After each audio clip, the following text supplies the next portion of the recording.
Meteorologist Pete Delkus is standing by with the latest on Idalia's track, but we're going to begin tonight with meteorologist Mariel Ruiz, who is live for us in Tampa. Mariel, we can see you're all covered up there, and it looks like it is starting to rain pretty hard in Tampa. Yeah, Teresa, and it's been this kind of on and off rain for the last couple of hours as Idalia's outer bands have reached Tampa. So I'm in Tampa in downtown, and just to give you a little perspective, over my left shoulder, that's where the bay is, and over my right shoulder is where the region's only trauma hospital is located.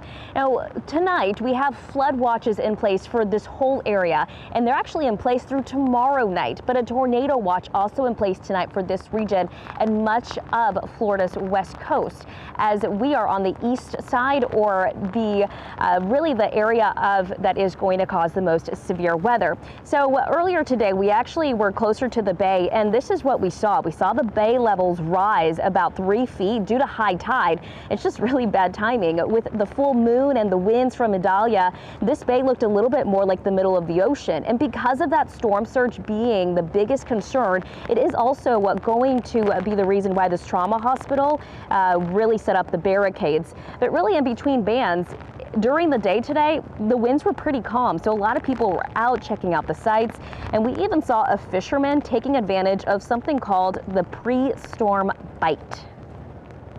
So I like to come here before the storm gets here, like just before it arrives, because there's a thing called pre-storm bite, and the fish get real hungry and they feed before the storm comes. It's something I had never heard of before, but he said he's been doing it for years and actually did it with Ian just last year as well, right here in the same bay. Now this area, the main concern is going to be, well, the heavy rain and the storm surge. It's gone down a little bit in the forecast for this particular area, 1 to 3 feet. However, near the Big Bend, where we're expecting landfall overnight into tomorrow, that's where they're going to see the highest surge at 10 to 15 feet. Live from Tampa, I'm meteorologist Mariel Ruiz. Pete, I'm going to send it in to you. All right, Mariel, thank you very much. And you can see here's where Mariel's located right now, just north of Sarasota in the St. Pete area. That's the center of circulation right now with Idalia. I mean, look at this. We have a very well-defined eye with this system right now. We have tornado watches that are in effect all along this whole west coast of Florida.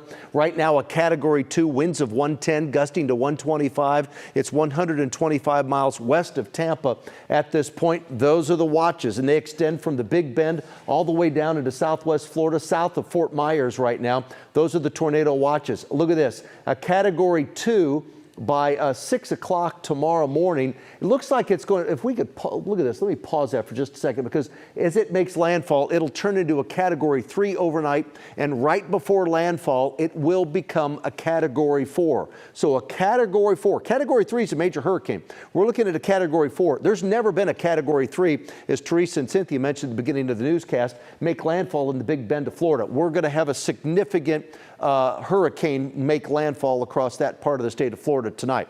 Here, well to the west, nothing more than a couple of clouds. Another very nice day today. I know it was hot, but we had a nice start this morning in the middle 70s. We'll be back in the middle 70s tomorrow morning. 76 in Dallas, 75 in Fort Worth. Look at Denton, 73, 72 up in Bonham, the same in Canton, 75 in Hillsborough. I'll be back. I'm talking triple digits.